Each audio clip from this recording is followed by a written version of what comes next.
You're listening to Cattywampus.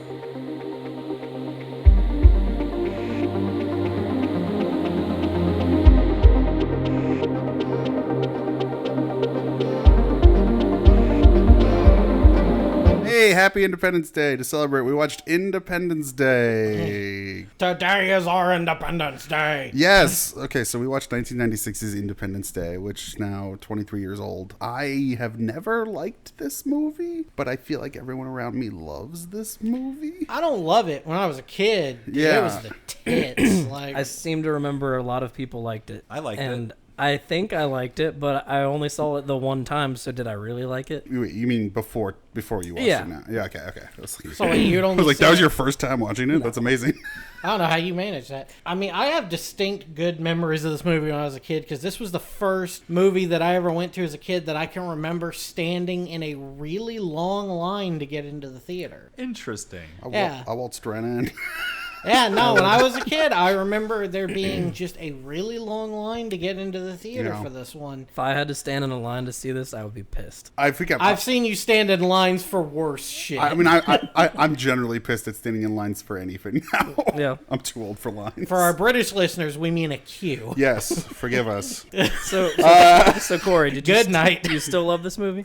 I still had fun with it. Yeah, I still like it. It's never been a 10 out of 10, like amazing movie. Everyone must see this movie, but it's fun. It's easily 5 out of 7. Having I give it seen, 7 4th of Julys out of 8. having seen a lot more movies since the first time I saw this movie.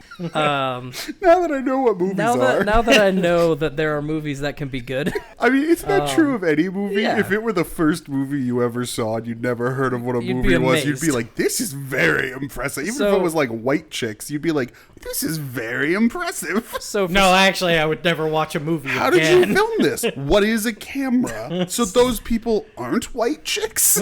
So for some reason, I kept getting reminded of Shin Godzilla and how this movie was basically Okay. a shit Shin Godzilla. I mean, Shin Godzilla is kind of a satire on a movie like this. It's a disaster film, I Yeah. guess. But instead of Godzilla, it's aliens. Well, but that- it kind of goes between like different branches of the government. Whereas in Shin Godzilla, you see, the breakdown of their entire government system. In Independence Day, you just see Will Smith and his stripper wife.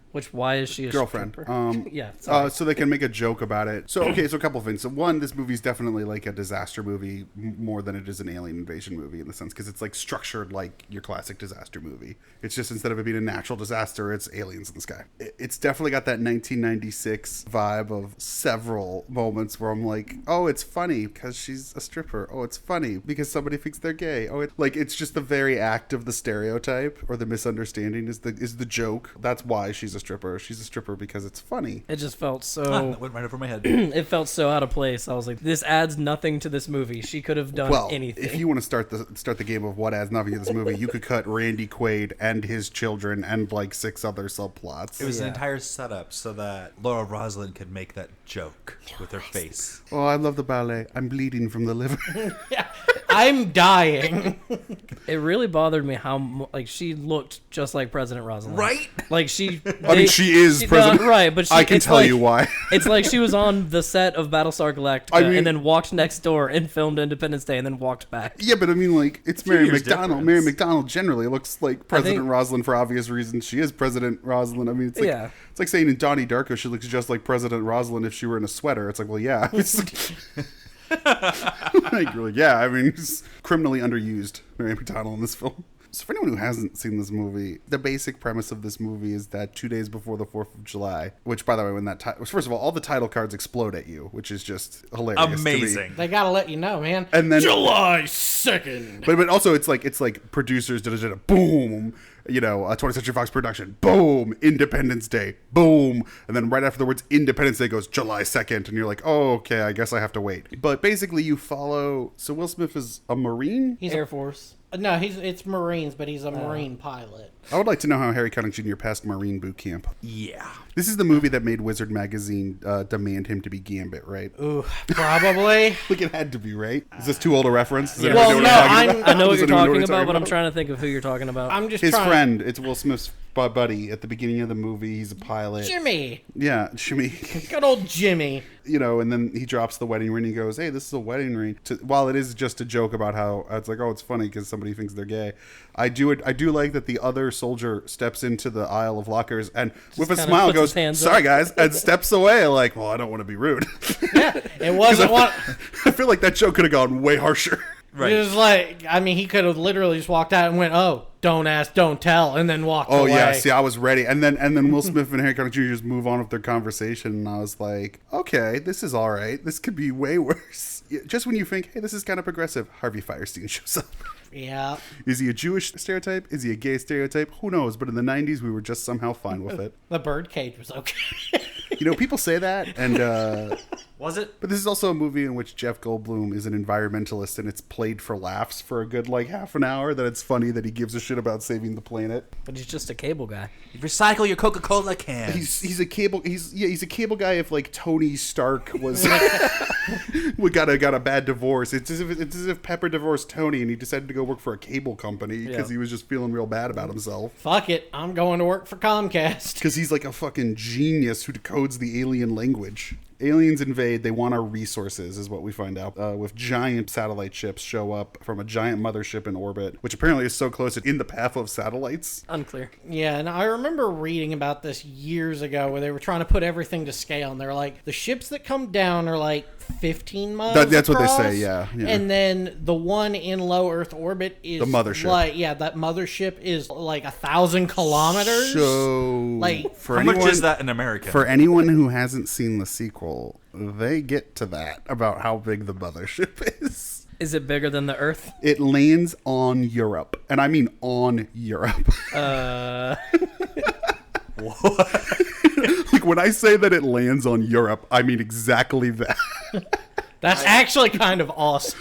It's one of those feats where I admit, and we'll get to it, but I did a little extra credit, and I watched Independence Day Resurgence after this. I must admit, the sheer audacity of some of the ideas in that movie, I'm like, wow. Yeah, they create a tidal wave that's basically the entire Atlantic Ocean is the tidal wave. I kind of want to see this movie now. Well, good news, because I bought a bundle.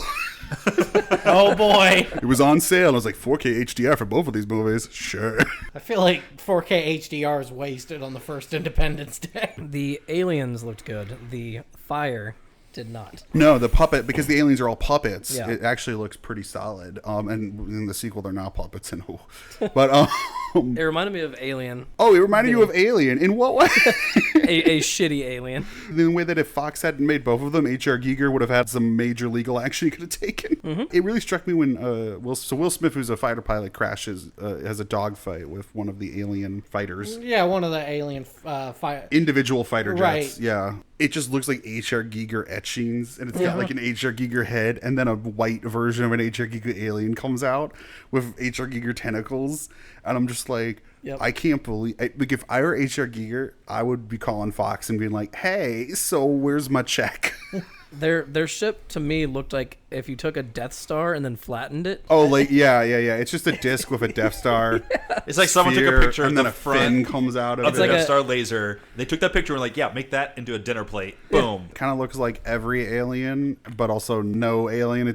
They're not distinct, which is kind of the point, because the movie is not really all that concerned about the aliens. It's really, again, it's this disaster movie and is bafflingly concerned about all this human drama. It's manufacturing amongst like 50 characters.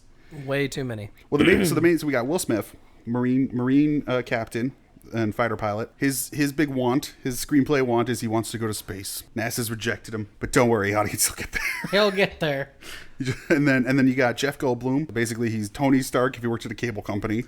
Wants to get back with his ex-wife, who is the communications director. Sure. She's in the cabinet. She's in the White House cabinet with Bill Pullman, often considered to be one of the better movie presidents. Having watched this movie as an adult, I would counter that argument. He makes some real bad calls. Yeah. And then Randy Quaid. alcoholic Vietnam vet crop duster who believes he was abducted by aliens, which was he? I don't know. Like, we never got real closure on that. And the beginning of the third act of this movie, Randy Quaid says, I'd love to have a chance to get back at them. And these two soldiers look at him. These two soldiers who work at Area 51 look at him and go, whatever, crazy. And I'm like, I'm sorry, didn't the aliens just destroy Philadelphia on their second wave of attacks? Are we pretty past the point of not believing people in alien abductions? Also, you guys have had an alien since the 50s, and it's this alien. Maybe that scene was supposed to happen before all of that.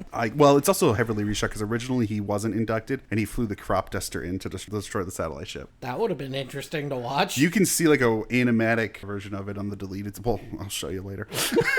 I've got them now. Did you watch it? Probably Did you watch made all more the commentaries? sense. That would have made more sense because this guy was discharged some years ago and obviously has mental health issues. Why the hell would he get a? Why would the military Lack give of him a job? options. So you're No, saying not lack of options. There's protocol for a reason, Steve. you're saying this movie's really anti-Reagan What?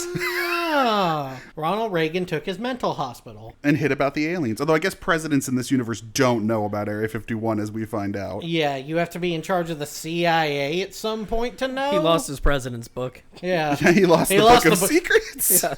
You know what the problem is?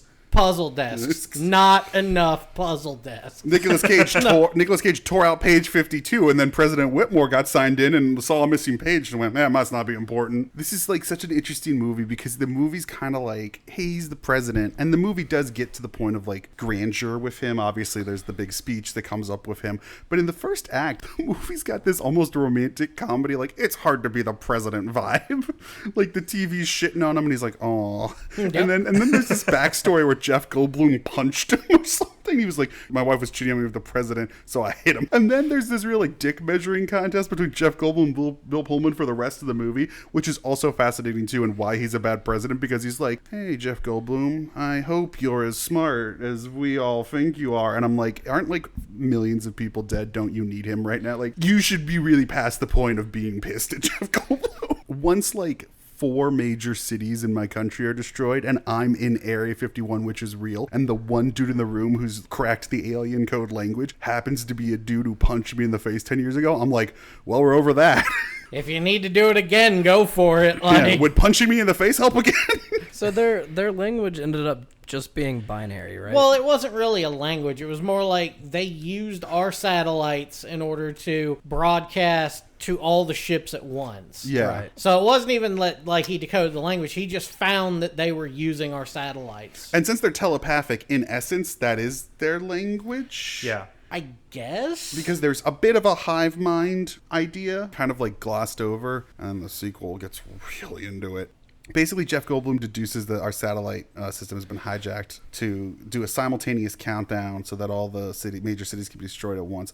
And they clearly have knowledge of us, like what's important to destroy. So they're trying to clear the population in the largest chunks possible. And then they're going to drain their natural resources of the planet, which we find out because Bill Pullman talks to Data from Star Trek, who gets hooked into an alien via tentacle to do a telepathic communication with him and the president. And then somebody goes, is this glass bulletproof? And then that weird misogynist dude from Firefly is like, no sir, which made me go, feels like that glass should be bulletproof. Yeah. That seems like an oversight. I don't understand how he didn't get out of that room to start with. No, sir. thought That's it made of was- a regular glass. Oh, so it breaks if you punch it hard. Got it. I thought it was weird that Jeff Goldblum came to the conclusion because it was his dad sneezed on him. So what happens And is he's like, we need to make him sick. they decide the only option is to launch a nuke at one of the 15-mile ships, one of the satellite ships. And they're going to do this at Houston, knowing that it'll destroy Houston. And this is also sort of motivated by, so the president kind of goes off the rails after his wife shows up. She's dying and she dies. Because that's what you use Mary McDonald for, to die, to motivate a man. To motivate Yay. Bill Pullman. Bill Pullman goes, launch the nuke. Jeff Goldblum has been like, that is a mistake. And again, they're like, you hippie environmentalists, we'll launch nukes wherever we damn well please. America. Nuke the whales. And having just finished the Chernobyl miniseries on HBO, I would rather the aliens kill us. Now that I've seen some realistic fallout of nuclear radiation, Yeah, you don't want I'd that. rather be heat deafed by the aliens than survive the aliens in a nuclear irradiated America. But anyway, so they nuke Houston and it doesn't work. And Jeff Goldblum gets drunk and he's like, he's kind of Charlton Heston it, like, you maniacs, you blew it up. we blew it up. all for nothing. And he goes, we should poison the water. That's what we'll do. He goes, launch the nukes. We'll poison the waters. We'll make our resources useless so that they will leave. And I was like, that sounds like a great movie. That actually does sound Let's like ruin that our sounds planet. like an amazing science fiction novel I'd love to read. That is not how this movie's going to go. And then he's like, come on, get up. You're going to catch death of cold. He's like, and it's very much like, cold. Virus. Wait a minute. I'm gonna make them sick. It was a real House MD moment. Yep.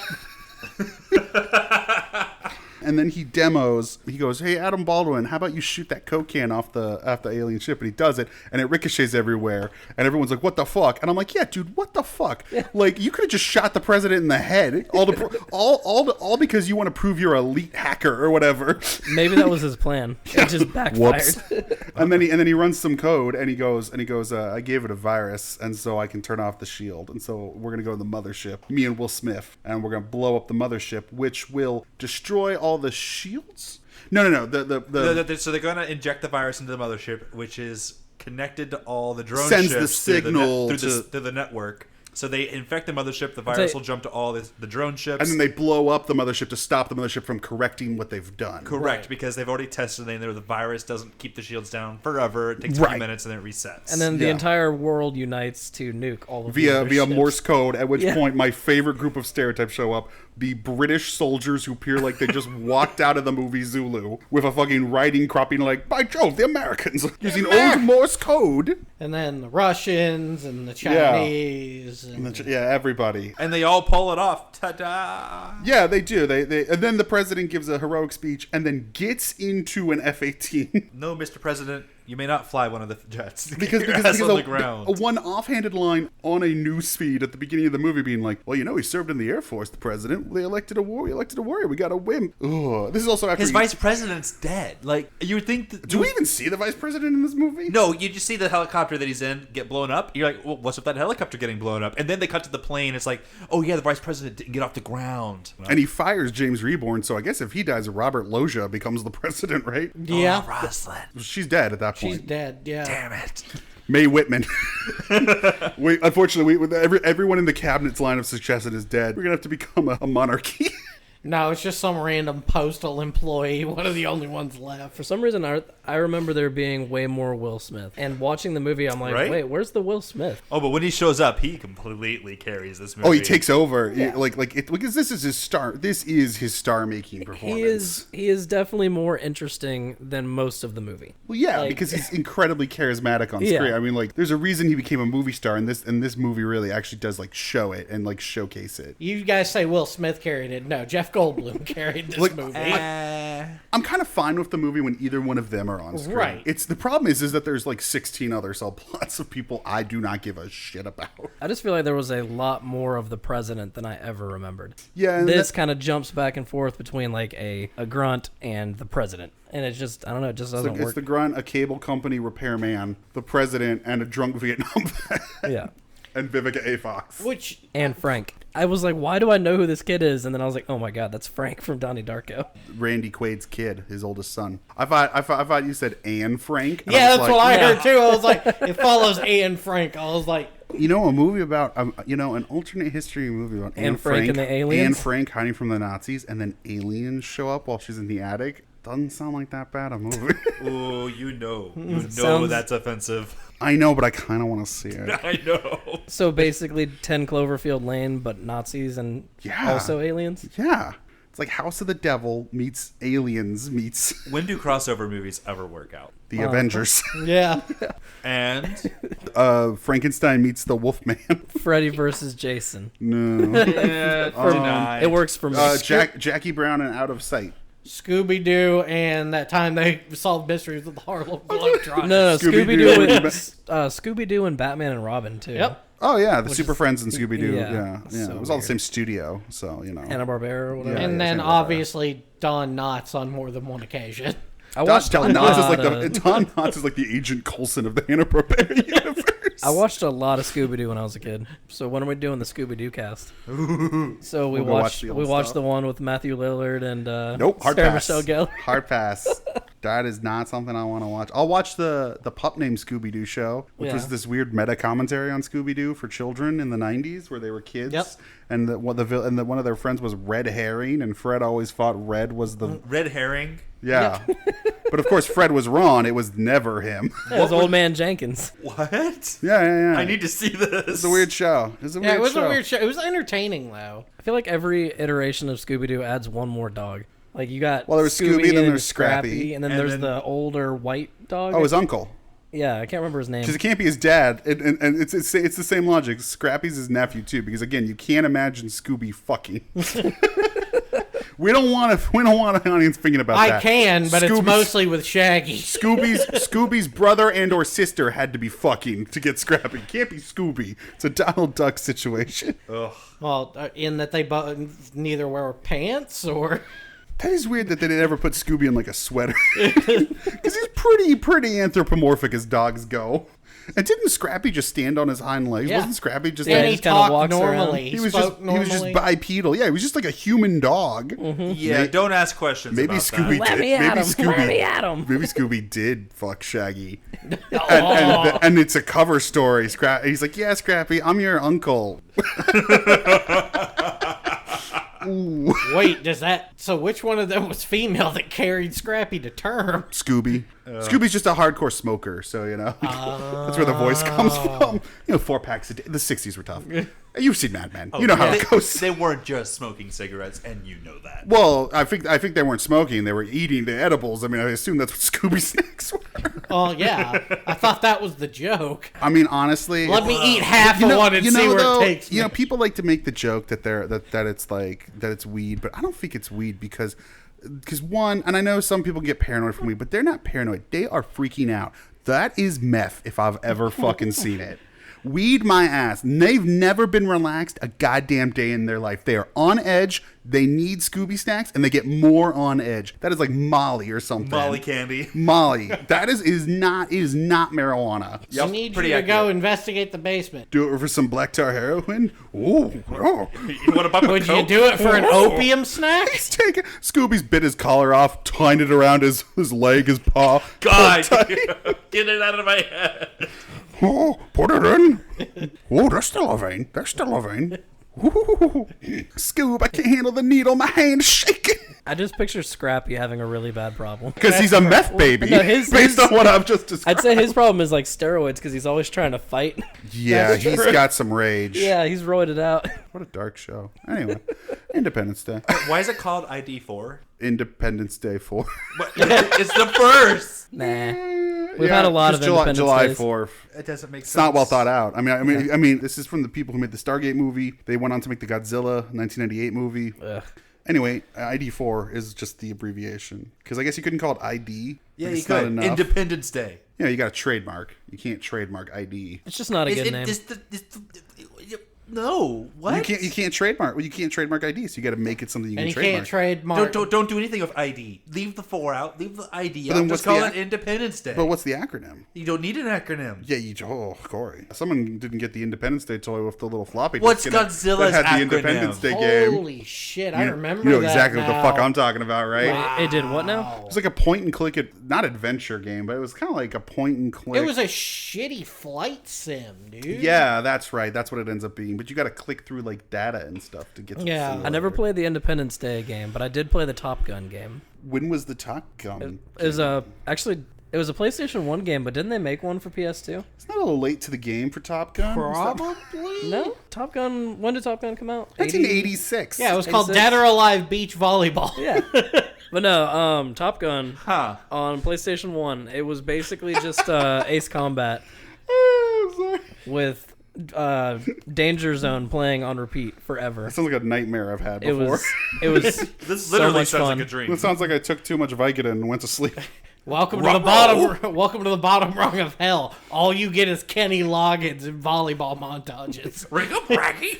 I mean, the plot of the movie is kind of meaningless because everyone's just on their own adventure. Vivica Fox and the dog jump away from a fire. They rescue the president. The slow-mo fire? Yeah, I love that. Slow-mo dog, slow-mo fire. Slow-mo dog, slow-mo fire, slow-mo plane, slow-mo everything. It's not the first time people have run from an explosion in a movie, but it definitely feels like it took it to a new level of egregiousness in this movie. They did make an Independence Day video game. Yep. We were just I talking know, about and it. I was like thinking like, I thought you were talking about something else because you said a point and click and like a... It's like a point-and-click mystery Well, yeah, detective game that becomes a flight simulator once you unlock it. I think I actually had it now that I'm looking at it. No, I played the Independence Day game for the PlayStation 1. Yeah. It was hot shit, but... Not like that point-and-click game Yep. that came with the figure. I don't know, it was all hot shit. I mean, if you ever wanted to fly an alien spaceship that handled like a fucking shopping cart with a wobbly wheel, that was Independence Day the game. But I would hope that the directions for the y-axis were inverted just like in the movie. I don't recall. I kind of laughed at that. I'll admit that was kind of funny to me.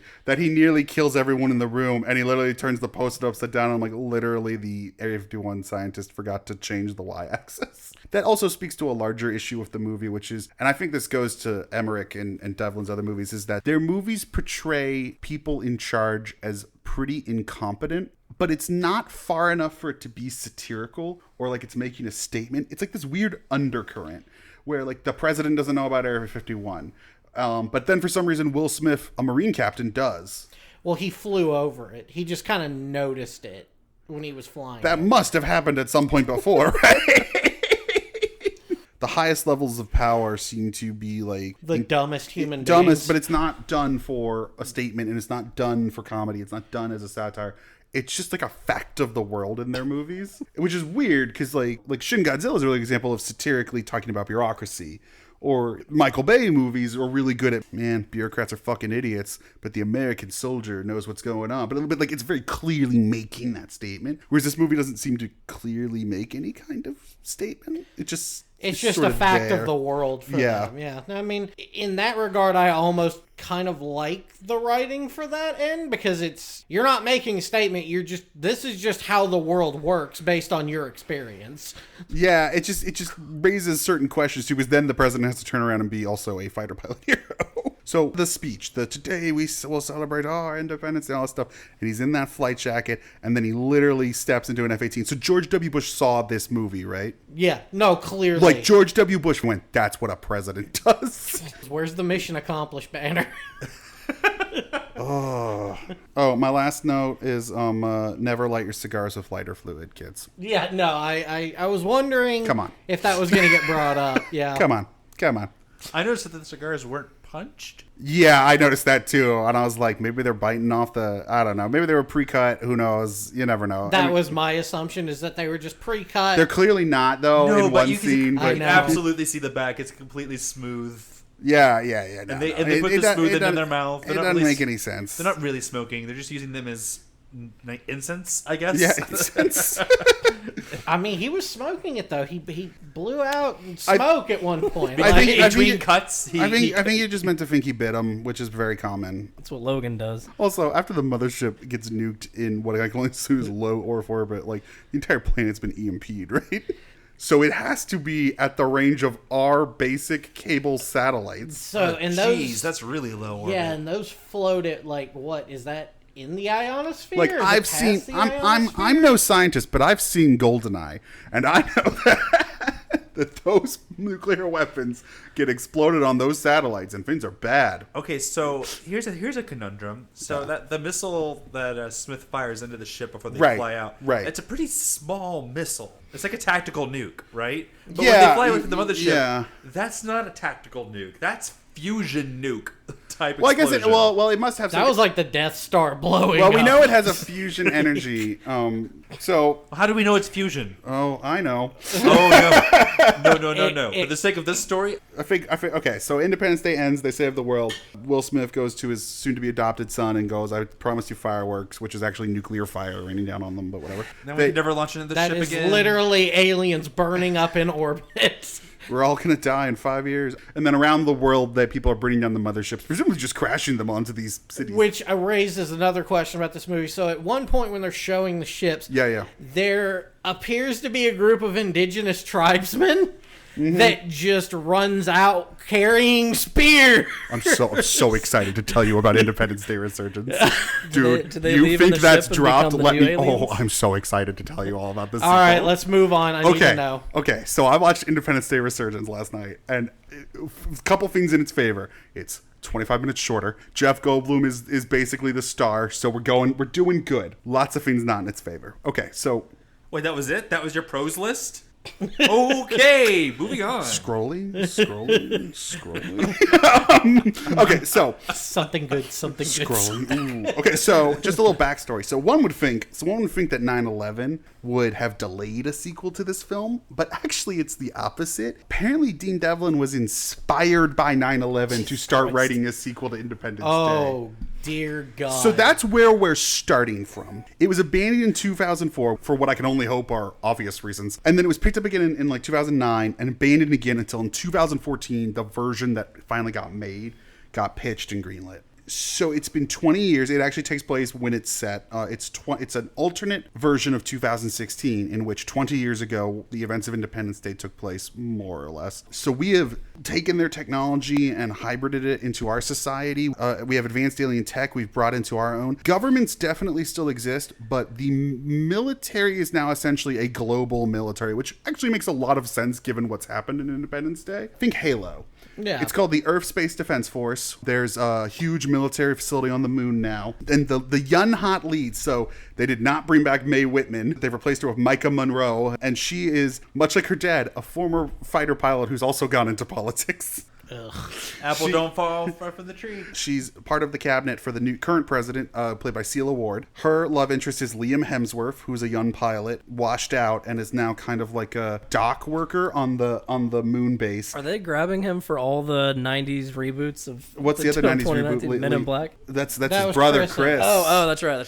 It's also weird, too, because it's the Earth Space Defense Force, but Liam Hemsworth is choking down his Australian accent. And I'm like, literally next to him is like a British dude, a French dude, and a Chinese woman. He could have just been Australian and no one would have said shit. And we clearly, as Americans, have accepted Chris Hemsworth and his accent, so I don't really see the problem here. And then Jesse T. Usher plays the grown-up version of Will Smith's adopted son, who is still a fighter pilot. Will Smith died off camera because he didn't want to come back.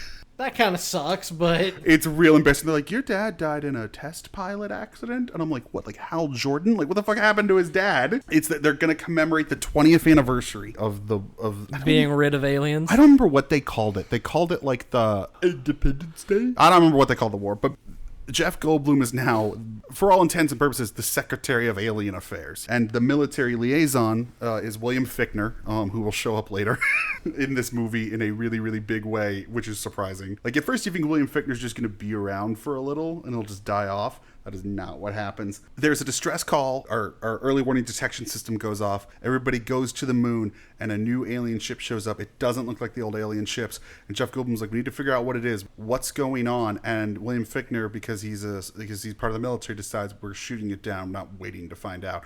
Which, to be fair, the last time they waited to find out was Independence Day. So I'm kind of on board with William Fichtner's shoot first mentality. Yeah. Fool me once. It crashes. Jeff Goldblum at this point is in Africa, and you find out that there was a decade-long land war with the surviving aliens of the crashed 15-mile ships in Africa, and that the warlords and the tribesmen have formed like a machete-based army, and they are basically parkour kung fu fighting the aliens because guns are very difficult to get through the armor. So they just do like parkour over them and stab them in the back with machetes. And they've been doing this for a decade. So why aren't we watching this movie? That was my thing. The thing is, you're just told about this. And I'm like, wait. I could have had a sequel about a land war in Africa with these aliens. Oh, so you don't even get to see it. They just talk about it. They just talk about it. You see like one guy do it to one alien, and he's like, I told you, killed them from behind. And I'm like, that could be a whole movie. A mothership returns, and then meanwhile, Bill Pullman, who's retired, ever since he's been psychically linked, is still hearing them. And they've actually kept a lot of the aliens surviving in prison because Area 51 is now like the Pentagon, basically, which again globally kind of makes sense. Like one of the things I liked about the movie is the movie posits that this would completely change our entire social structure and society, which is true. It would. If half the population was obliterated by an invading alien force and we won and survived, our society would be rebuilt completely differently. I believe it would change the way a lot of people think and the way a lot of people treat each other. And yeah, it is. And like one of the messages of the movie is that like, yeah, there are nations, but like whatever, like, you know, like we're one military now, you know, like the aliens show up and the mothership, a new mothership shows up. And this is when Brent Spiner wakes up from a 20-year coma, even though I thought he was supposed to be dead from the movie. And all the aliens in the prisons are freaking out, and they really get into the because Bill Pullman starts talking about it, and Brent Spiner starts talking about it, and Jeff Goldblum is like finding out all this information, which is they are a hive mind. Each mothership had a queen. You didn't see it, but each mothership had a queen that controlled them. The mothership actually lands on Earth, and it like opens up. And so it takes like Europe and part of the Atlantic Ocean. It causes this massive tidal wave, and it starts drilling into the Atlantic Ocean. And what you find out is that once the aliens strip natural resources, years later, another ship comes in and removes the core of the planet as an energy source. What? And I'd also like to point out they never call it the core. They always refer to it as the molten core, which really makes me laugh. Molten core. It's never just the core, the planet's core. It's always our molten core. 4 minutes until they reach the molten core. They want our molten core. There are multiple layers to the core. I know, but it's just like they never say anything but the molten core. So they don't. But also, they don't want the solid iron core. They want the molten core. And so. Anyway, they attack and destroy the moon base. Liam Hemsworth and a bunch of likable, young people get out. I could not give a shit about the drama between Liam Hemsworth and Micah Monroe and Jesse T. Usher. Also, Chin Han is the head of the moon base from like The Dark Knight, the banker Lau. Yeah. And I was like, oh, maybe that's where he hid the Joker's money. On the moon. As they start drilling in, we then cut to yet another subplot because it's an Independence Day movie of pirates, like modern pirates, who are now monitoring the core. The president and a bunch of people retreat to Cheyenne Mountain with a bunch of other world leaders because Cheyenne Mountain's like fortified and has like a military base. At Area 51, Goldblum, Fichtner, Bill Pullman, Micah Monroe are all there. And like, we got to figure out what to do with Brent Spiner. Judd Hirsch is still alive. Like, I know he is, but the character is. He has a fun adventure surviving the tidal wave with a bunch of kid actors, including Joey King from The Act and Wish Upon. So this is where the movie starts to retcon like a lot of stuff. One, there was the early retcon of the Queen. So fine, we didn't know there was a queen inside the mothership. Whatever, you can get along. That's fine. The hive mind thing kind of already hinted at, but they get into the whole, well, if we kill the queen, all the other aliens will fall down and die. And I go, I'm sorry, but didn't you blow up the mothership in the first movie and all the aliens didn't fall down and die? That's true. Plus, in this movie, you said there was a queen in the mothership in the first movie, and in this movie, you talk about surviving aliens from the first movie. So they yeah, they wrote themselves into a corner and didn't fix it. So then Brent Spiner goes back to the original alien ship that was shot down in this new movie that didn't look like the other alien ships. And they open it up, and what I can only describe as fucking GLaDOS rolls out. It's like this white apple portal-y orb that floats up with a female robotic voice and goes, "Greetings, I am legally distinct from GLaDOS, and do not sue. I am the cumulative AI remnants of an evolved alien species that was killed by the Harvesters, which is now the official name of this alien race from Independence Day. This is what the Harvesters do. They show up, they take your resources, they take your molten core, and they don't worry, they leave the core intact. They use it for power, or I don't know, with their fusion drives, the drives that we have used. So like our technology, like our fighter jets have it, our helicopters have it. We have all this technology. We have guns that look exactly like the goddamn Covenant rifle. Like, again, legally distinct, but not really. She goes, I travel from world to world. I collect the refugees before the planet is destroyed of the people the Harvester take. I take them to a secret planet where I use my advanced technology to train them so that we can fight the Harvesters. Please come back for Independence Day 3. And so the Queen wants to get to GLaDOS before the core gets destroyed because it wants to know where this planet is. So that's why it's not just harvesting the core, but also like searching the planet. I was on board like 10 minutes ago, but now I'm like, get this movie away from me. So the president gives the former president, Seal Award's murdered. Cheyenne Mountains is destroyed. And then literally somebody walks up to William Fichtner and goes, so everyone's dead, you're president. And William Fichtner, within like 5 seconds, like kind of confused, like, I swear to I'm president now. And then Jeff Goldblum is hanging out with GLaDOS, Brent Spiner. Also, GLaDOS points out no one has ever killed a Harvester Queen, even though earlier we talked about how there must have been a queen on the mothership. Yep. The president gives another speech, or ex-president Bill Pullman gives another speech. Volunteers to fly again for some reason. What he's going to do is they're going to mimic the GLaDOS signal to draw the Queen away from GLaDOS and get it into a field where they can use the force fields against them, detonate a nuclear bomb with one of their fusion reactors, similar to the first movie, but on the Queen's ship. On the planet, but they have the force field technology of the aliens now, so they can basically isolate it to the desert. This is working out for a while until Micah Monroe and Liam Hemsworth and all of them get in trouble. Long story short, also the president says there's a lot of reasons I'm the best choice for this. I would like him to name one, because he's a crazy old feeble man with a limp who can barely walk without a cane, and I think it takes a lot of strength training in your limbs and spine to handle the G-forces of flying a goddamn F-22. A bunch of the kids are on the alien mothership. They blow it up. The plan works. The Queen survives. So you're like, okay, it's a Queen. It's like aliens. And yeah, it's bigger. It's fucking Godzilla bigger. What? It's the size of the ship. Basically, the ship houses the Queen. The ship is like an Iron Man Gundam suit for the Queen's biomechanical suit. Is the Queen a large, flat thing? The Queen looks just like them, but, bigger. It's a kaiju. Like, the Queen is a kaiju. I hate this. And I gotta Does admit, Pacific Rim come help it? when that happened, I was like, you know what? Like, I knew this movie was gonna go on for 20 more minutes. I knew the Queen would probably survive. I understood, I understand the structure of shitty Hollywood blockbusters. And I was like, right, and then they'll all be on the ground and they'll be fighting like a 20-foot Queen. So when the Queen came out of the ship and was like 500 feet tall, I was like, okay, movie. I was like, you know what? I was not prepared for a kaiju fight at the end of this movie. So it's because I was like, that's weird. They're still in their fighter jets. It's gonna be weird to be like flying fighter jets down at like the Queen. No. Queen's still massive. Queen's size of mountains. They shoot at the Queen and the shield shows up and they're like, the Queen has her own shield. And I'm like, oh my God. So it's a Destiny boss fight. Kind of, yeah. yeah, but like even bigger, like again, Godzilla sized, like Immune. skyscraper sized. Because there is a shot of the alien as because they kind of look more like little green men and they come into the biomechanical suit. Yeah. There is a shot of the Queen earlier doing that in the ship, but of course there's no context to the size. So you're not meant to understand that what you're looking at is the size of the Sears Tower when that happens inside the ship. Long story short, Bill Pullman's dead at this point. Everybody else rallies. They shoot the Queen to death. They get it done. And it falls out of like the exosuit and bleeds to death in the middle of the desert. And I'm like, again, please tell me there's a whole 10-year land war of shit that came out of the Queen. Yeah. Anybody's the size of freight trucks.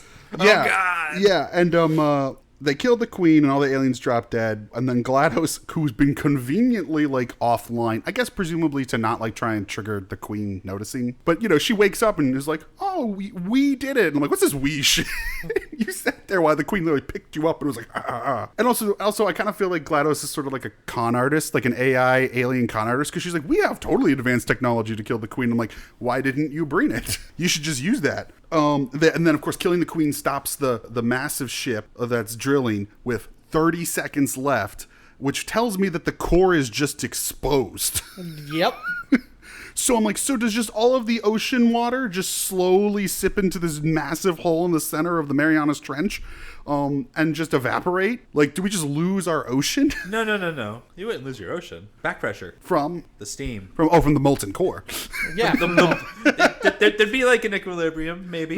Maybe. I mean, it is like the hole, I think they say the hole's several miles wide in diameter. Oh, that's a lot of volume. But the ocean's got a lot of water. It does. But the planet's also very deep. And the idea is that we're at the core now. So the shoreline goes back a few feet to make up for all those years of global warming. A few feet? Yeah, exactly. We're just making up for global warming now. Exactly. It's like Control Z. So we've exposed our core. That can't be good either. Shit, did we just come up with a way to fix the rising sea level? We drill. Dun-dun-dun. It's the core all over again. Also, then GLaDOS, so GLaDOS wakes up and she goes, you should lead my rebel army. And the new president, William Fichtner, Jeff Goldblum, Brent Spiner, Micah Monroe, Liam Hemsworth, Jesse T. Usher, and all of them look at GLaDOS, and the camera pushes into Brett Spiner and goes, let's kick some alien ass. Credits. And then unfortunately the box office dictates we will not be seeing the movie they've set up. That is Independence Day Resurgence. And you know what? As I describe it, I think I had a better time watching Independence Day Resurgence. It's a worse movie, but I think it sounds more fun. It's so audacious. It makes the bolder choices when it can. It makes all the wrong choices in the boldest way possible. Halo, Portal. Yeah, there's a lot of Halo. Godzilla, and what else? Sounded like a Destiny. Independence Day. The kaiju fight sounds exactly like a Destiny raid boss. It has a personal shield. Where? In its neck? In its stomach? Well, because those suits are those, because obviously what they are kind of like the little green men, and there's the biomechanical Giger suit. So presumably that suit's generating. Oh, and one of its hands is a laser cannon. Sorry, I forgot to mention. So to do you buried the lead and there, then, man. And then instead of like 4 tentacles, it has like 16. I'm convinced. Oh yeah, well, I'm going to see it. It's something. I mean, it's terrible, but so it's the first one. Well, now I have to watch it just because I need to see this firsthand. We're gonna do an outro. Goodbye. Happy 4th. Drink some beers. Happy 4th of July. Yeah. Today we celebrate Our Independence Day. We will not go quietly into that night. Drink beer and eat some Rage food. against the dying. Oh wait, no, that was Thornton Mellon. My mistake. You've been listening to Cattywampus. You can follow us on Twitter, Instagram, Facebook, and Tumblr at CattyWampusPod. Email us at cattywampuspodcast@gmail.com. Music by Tilly.